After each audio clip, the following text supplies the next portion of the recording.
ใครที่ยังคิดว่าการเป็นลูกเรือแค่แต่งหน้าสวยใส่ชุดเป๊ะแล้วเดินลากกระเป๋าขึ้นเครื่องนะคะวันนี้พี่จุ๋มชวนมาเปิดโลกอีกมุมหนึ่งของการเป็นลูกเรือจากประสบการณ์ตรงของพี่จุ๋มเองคลิปนี้พี่จะมาเล่าให้ฟังว่าลูกเรือต้องเตรียมอะไรบ้างก่อนขึ้นไฟลท์ถึงจะรับมือกับผู้โดยสารทั้งวันดีๆและวันป่วนๆได้นะคะ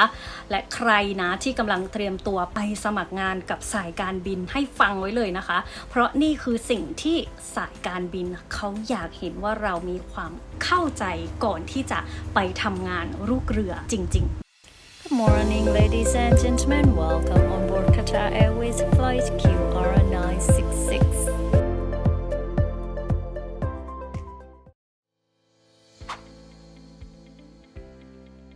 อย่างแรกสุดเลยนะคะสิ่งที่เราจะต้องเตรียมก่อนทำไฟลท์ก็คือการเตรียมร่างกายค่ะหรือเราเรียกกันว่า body readiness อย่างที่เรารู้กันดีนะคะว่าการทำอาชีพลูกเรือเนี่ยบริบทของการใช้ร่างกายเราอะจริงๆแล้วมันเป็นลักษณะคล้ายๆกับที่เราเป็น athlete เลยนะหรือเป็นนักกีฬานั่นเองค่ะเพราะว่าเราจะต้องเดินเยอะถูกไหมคะจะต้องใช้ร่างกายในการเข็นคาร์ทบ้างนะคะเดินในแคบินนะตรวจตาห้องโดยสารไหนจะเดินในแอร์พอร์ตนะคะเราจะใช้ร่างกายเนี่ยค่อนข้างเยอะและไลฟ์สไตล์นะคะก็ยังเป็นไลฟ์สไตล์ที่มีเวลาไม่ชัดเจนและไม่แน่นอนด้วยบางไฟลท์เนี่ยเราก็จะไปทำไฟลท์เช้าถูกไหมบางครั้งเราก็จะไปทำไฟลท์ดึกนะคะเพราะฉะนั้นการเตรียมร่างกายของเราให้พร้อมอยู่เสมอค่ะเป็นเรื่องที่สำคัญมากๆเลยซึ่งตอนสมัยตัวเองเป็นลูกเรือเนาะวิธีการในการดูแลร่างกายของพี่จุ๋มค่ะส่วนใหญ่แล้วพี่จุ๋มจะให้ความสำคัญกับการนอนหลับการนอนหลับเนี่ยสำคัญมากทุกคนเพราะร่างกายเราต้องการจะสร้างฮอร์โมนเพื่อที่จะซ่อมแซมถูกไหมเพราะฉะนั้นน่ะการที่เราสามารถปรับการนอนมีวิธีการที่เรา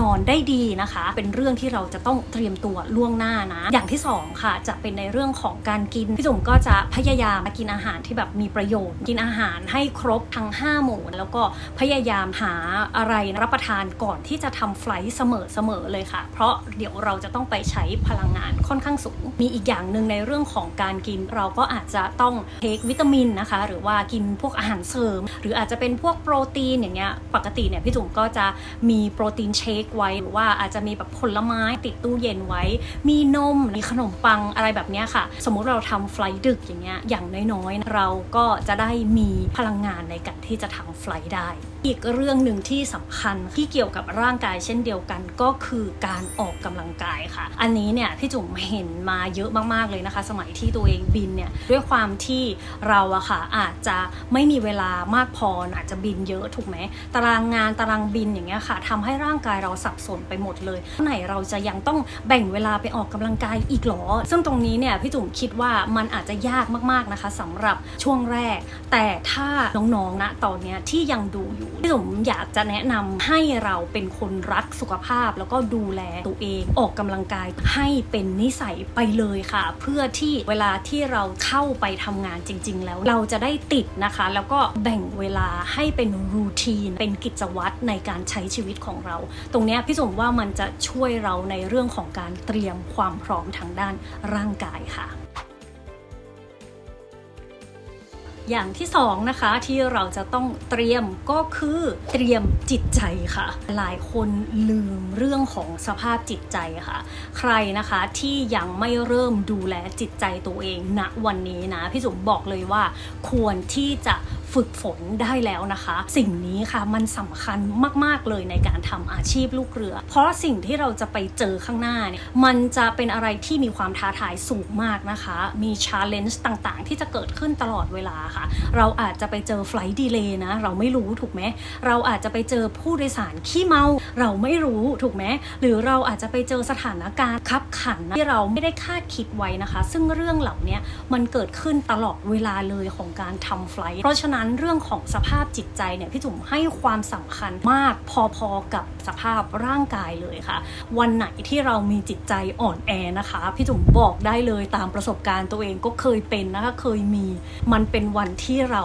ไม่สามารถดีลกับผ ผู้โดยสารแม้แต่สิ่งเล็กๆน้อยๆอย่างเงี้ยมันดีลยากมากๆนะคะเพราะฉะนั้นพี่จุ๋มอยากจะแนะนำนะคะใครที่ยังไม่มีรูทีนหรือกิจวัตรในการดูแลจิตใจควรที่จะหานะคะเป็นกิจกรรมอะไรก็ได้ค่ะที่ทำให้เรารู้สึกดีในวันพักผ่อนนะคะหรือก่อนทำไฟล์เนี่ยพี่จุ๋มก็จะใช้วิธีการนั่งสมาธินิดหน่อยอะค่ะสัก5 นาที10 นาทีนั่งคิดถึงสิ่งที่เราอยากจะให้ไฟล์มันเป็นแบบไหนค่ะพี่จุ๋มก็จะพูดกับตัวเองนะคะใครนะที่เชื่อในเรื่องศาสนาก็อาจจะขอเหมือนขอพรนะคะเราขอให้ไฟล์สมูทนะขอให้เราเจอหัวหน้าน่ารักขอให้เราเจอเพื่อนร่วมทีมที่ขยันนะคะพี่จุ๋มก็จะเป็นสาย manifest เนาะต้องการอะไรเราก็จะคิดเราก็จะโฟกัสสิ่งที่ต้องการนะคะแต่เราจะใช้เวลาแค่ตรงนี้3 นาที5 นาทีก่อนทำไฟล์พี่จุ๋มบอกเลยว่ามันสร้างความแตกต่างได้มากๆอันนี้จากประสบการณ์ตรงของตัวเองเลยนะคะอย่างที่3ที่เราจะต้องเตรียมค่ะก็คือเป็นเรื่องของเอกสารกับอาชีพลูกเรือค่ะมันมีความสำคัญมากๆนะคะด้วยความที่เราจะต้องไปต่างที่ต่างถิ่นใช่ไหมคะโดยเฉพาะสายการบินนานาชาติอย่างเงี้ยที่เราจะต้องบินข้ามประเทศบินข้ามทวีปเราจะต้องมีด็อกิเมนต์ตลอดเวลาตรงนี้เราจะต้องเช็คด้วยนะเคยมีเหตุการณ์หนึ่งที่พี่จุ๋มอะค่ะเหมือนแบบกลับมาจากลีฟด้วยความที่เราก็เก็บพาสปอร์ตไว้ในกระเป๋าอะค่ะที่เราไปพักร้อนมาแล้วพอไปบินนะคะลืมพาสปอร์ตไว้ในกระเป๋าพักร้อนเราบินไม่ได้นะคะมันจะเป็นสาเหตุที่ทำให้เราถูกออฟโหลดจากไฟลท์ได้เลยโชคดีมากๆนะวันที่พี่จุ๋มลืมพาสปอร์ตไว้มันยังมีเวลาให้พี่จุ๋มได้นั่งแท็กซี่นะคะกลับมาเอาพาสปอร์ตที่ accommodation เนาะแล้วก็กลับไปบินได้นะคะตรงนี้เนี่ยก็ถือว่าโชคดีไปแต่ถ้าไฟลท์ไหนที่เรามีเวลา brief แบบสั้นมากอาจจะทำให้เราถูกออฟโหลดจากไฟลท์นั้นได้เลยเพราะฉะนั้นเรื่องนี้อย่ามองข้ามนะคะในแง่ของเอกสารเนี่ยมันไม่ใช่แค่พาสปอร์ตอย่างเดียวด้วยนะทุกคนการเป็นลูกเรือค่ะเราจะต้องมีพวก medical certificate ใบวัคซีนต่างๆที่เรามีเนาะเรื่องของไลเซนส์ค่ะเราเรียกว่าใบอนุญาตการบินเราจะต้องพกใบอนุญาตนั้นตลอดเวลานะแล้วก็จะมี company ID นะคะพี่จุ๋มแนะนำให้เราทำเป็นเช็คลิสต์ของเอกสารไว้ใครที่ติดตามพี่จุ๋มจะรู้เลยว่าพี่เป็นสายทำเช็คลิสต์โอเคไหมการทำเช็คลิสต์ของเราค่ะมันทำให้เราไม่ข้ามขั้นตอนใดขั้นตอนหนึ่งค่ะแล้วมันจะทำให้เราเกิดข้อผิดพลาดได้น้อยมากๆนั่นแน่ดูเพลินเลยนะก่อนที่เราจะกลับเข้าไปดูเนื้อหาหลักพี่จุ๋มเนี่ยได้รับข้อมูลหลังบ้านมาเยอะมากๆเลยว่าน้องๆต้องการสิ่งนี้ก็คือ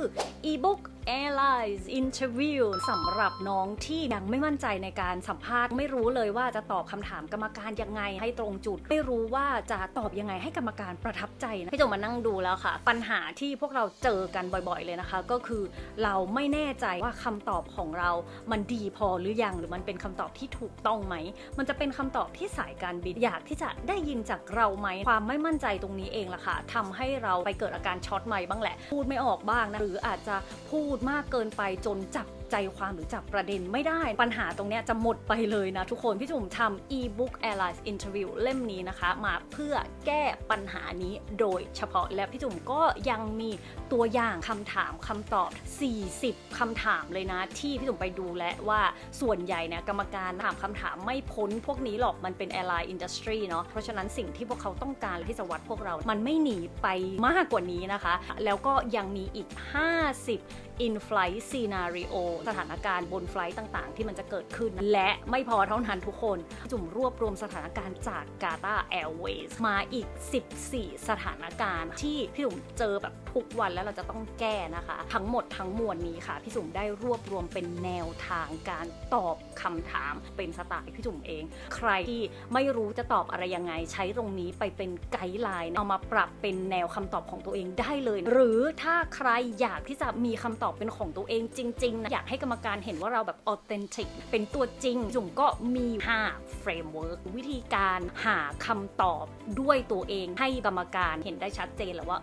คนนี้แหละคือตัวจริงใครนะที่ติดปัญหาเรื่องนี้จุ๋มแนะนำนะดีมากๆเลยเป็นอีบุ๊กนะคะสามารถดาวน์โหลดเก็บไว้ในเครื่องได้เลยเอาไปอ่านที่ไหนก็ได้ในรถไฟฟ้าก็ได้ตอนรถติดก็ได้ตอนพักทำงานก็เอาหนังสือของพี่จุ๋มนะขึ้นมาอ่านขึ้นมาพัฒนาตัวเองปรับความคิดปรับ mindset มาเตรียมตัวสัมภาษณ์งานกับสาย การบินไปได้เลยวันนี้พร้อมแล้วนะทุกคนสั่งซื้อได้เลยที่ลิงก์หน้าโปรไฟล์หรือว่าใต้ description ของคลิปนี้และวันนี้พี่จุ๋มมีโปรโมชั่นพิเศษมากๆเลยนะคะสำหรับคนที่ดูคลิปนี้มีสปินวงล้อรับโค้ดส่วนลดตั้งแต่50 บาทจนถึง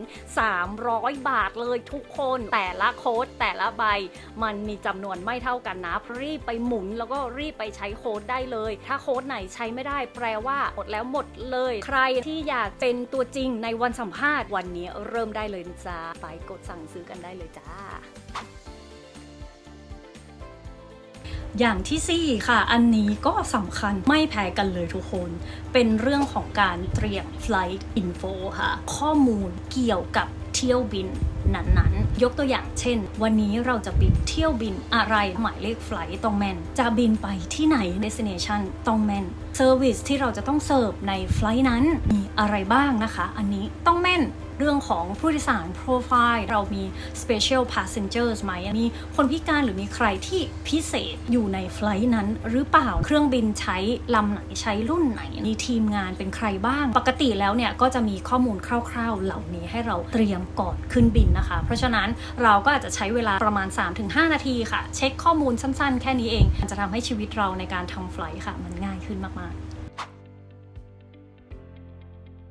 ส่วนที่5ค่ะที่เราจะต้องเตรียมก็คือการเตรียมความรู้ในเรื่องของ safety procedures ค่ะเป็นขั้นตอนนะคะกระบวนการที่เราถูกอบรมมาเรียบร้อยแล้วนะอย่างเช่นการเปิดประตูเครื่องบินถ้าเครื่องบินต้องลงจอดฉุกเฉินการที่เราจะดูแลผู้โดยสารเมื่อเกิดอาการป่วยหรือเป็นในเรื่องของระบบออกซิเจนของไฟล์นะคะว่าไฟล์นั้นมันมีระบบออกซิเจนอย่างไรถ้าเกิดสมมติมันมีสถานการณ์ฉุกเฉินนะคะเราจะต้องเปิดใช้ออกซิเจนยังไงหรืออาจจะเป็นในเรื่องของ safety equipment ใน aircraft นั้นๆเราต้องรู้ค่ะว่า safety equipment ของแต่ละเครื่องค่ะมันอาจจะไม่ใช่รุ่นเดียวกันแล้วมันก็จะมีวิธีการใช้ไม่เหมือนกันนะคะเพราะฉะนั้นการที่เราเตรียมข้อมูลแบบนี้ไปล่วงหน้าเมื่อเกิดสถานการณ์ฉุกเฉินนะเราก็จะได้แบบเตรียมพร้อมนะคะแล้วก็รู้วิธีการที่จะดีลกับสถานการณ์ได้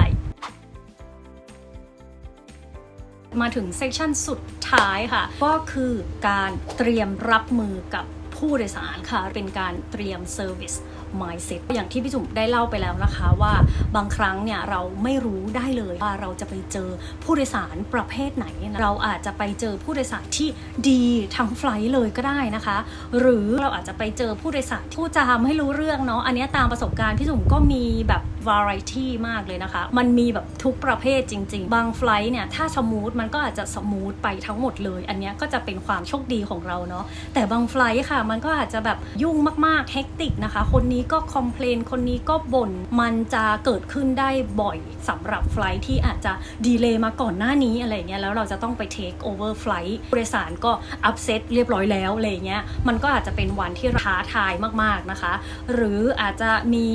ไฟล์หนึ่งที่แบบสมูทหมดเลยค่ะแต่มันอาจจะมีผู้โดยสารคนนั้นนะผู้โดยสารแค่คนเดียวอยู่ในโซนเราเนี่ยมันแบบทำไมมันเยอะจังเลยจะเอาทุกอย่างหรือแบบคอมเพลนทุกเรื่องอะไรอย่างเงี้ยค่ะซึ่งอย่างที่บอกอะค่ะเราไม่สามารถคาดเดาได้เลยจริงๆค่ะว่าวันนั้นเราจะไปเจอคนประเภทไหนนะคะเราจะไปเจอคนอารมณ์ลักษณะไหนตรงนี้เนี่ยค่ะเราต้อง remind ตัวเองเนาะพี่จุ๋มก็จะใช้วิธีการค่ะ remind ตัวเองเยอะๆว่าเราทำงานในด้าน customer service นะเราจำเป็นที่จะต้องให้บริการเขานะคะมันเป็นหน้าที่ของเรานะที่จะอำนวยความสะดวกหรือว่าอยากที่จะให้เขานะคะมีไฟล์ที่ดีที่สุดนะตรงนี้เนี่ยก็จะเป็นในเรื่องของ mindset ที่เราจะต้องเตรียมไว้พร้อมรับกับสถานการณ์ต่างๆที่มันจะเกิดขึ้นในเที่ยวบินเห็นไหมคะว่าการเป็นลูกเรือมันไม่ใช่แค่เราต้องมานั่งแต่งหน้าสวยๆนะกรูมมิ่งอย่างดีอะไรอย่างเงี้ยแบบสวยแกล้มแล้วเราก็แค่ลากกระเป๋าขึ้นเครื่องอะไรอย่างเงี้ยพี่จุ๋มอยากจะบอกเลยว่าความจริงอ่ะมันมีอะไรที่ลึกกว่านั้นมากๆเลยนะคะและสำหรับน้องที่อยากที่จะเรียนรู้เรื่องราวของสายอาชีพลูกเรืออย่างจริงจังอยากที่จะมาเข้ากระบวนการในการสมัครสัมภาษณ์แล้วก็ทำอาชีพลูกเรือแบบจริงๆอย่าลืมนะคะพี่จุ๋มมี อีบุ๊กเนาะที่ได้คุยไปแล้วนะคะก่อนหน้านี้และพี่จุ๋มก็ยังมีคอร์สเรียนด้วยค่ะเป็นคอร์สเรียนออนไลน์แบบ full course เลยเป็นคอร์สที่พี่จุ๋มเนี่ยออกแบบมาสำหรับน้องที่อยากจะทำอาชีพนี้โดยเฉพาะเลยและพี่จุ๋มเรียกมันว่า Airline Ambassador Blueprint ก็คือมันเป็นหลักสูตรที่พี่จุ๋มได้เรียนรู้มาจาก Qatar Airways ค่ะเพราะว่าลูกเรือของ Qatar Airways เขาถือว่าเราเป็นแบรนด์ Ambassador ของเขาค่ะพี่จุ๋มก็เลยเอาหลักการตรงนี้แหละค่ะมาปรับเพื่อที่จะให้เด็กๆนะคะได้เรียนรู้วิธีการพัฒนาตัวเองให้เราสามารถเป็นแบรนด์ Ambassador ให้กับสายการบินไหนก็ได้เราสามารถเอาไปปรับใช้ได้เลยเพราะสายการบินทุกสายค่ะเขาต้องการคนที่จะไปเป็นแบรนด์หรือว่าเป็นหน้าเป็นตาของเขาใครนะคะที่สนใจทั้งอีบุ๊กทั้งคอร์สออนไลน์นะคะไปดูรายละเอียดได้เลยที่ลิงก์ในโปรไฟล์นะคะหรือว่าลิงก์ใต้ description ของคลิปนี้และคลิปหน้านะคะพี่จุ๋มจะเอาอะไรมาฝากพวกเรานะก็ติดตามด้วยนะคะหรือใครที่อยากจะให้พี่จุ๋มทำคอนเทนต์เรื่องอะไรเกี่ยวกับการเป็นลูกเรือนะคะก็คอมเมนต์ทิ้งไว้ให้พี่จุ๋มได้เลยนะแล้วเรามาพบกันสัปดาห์หน้าวันนี้ไปแล้วนะคะขอบคุณทุกคนนะบ๊ายบาย Good morning ladies and gentlemen welcome on board Qatar Airways flight QR966